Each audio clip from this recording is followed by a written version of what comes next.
gago. Ha?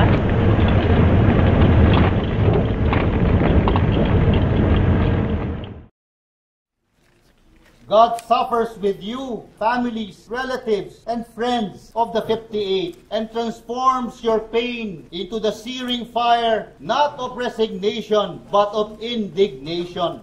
See among the nations, the Lord is king.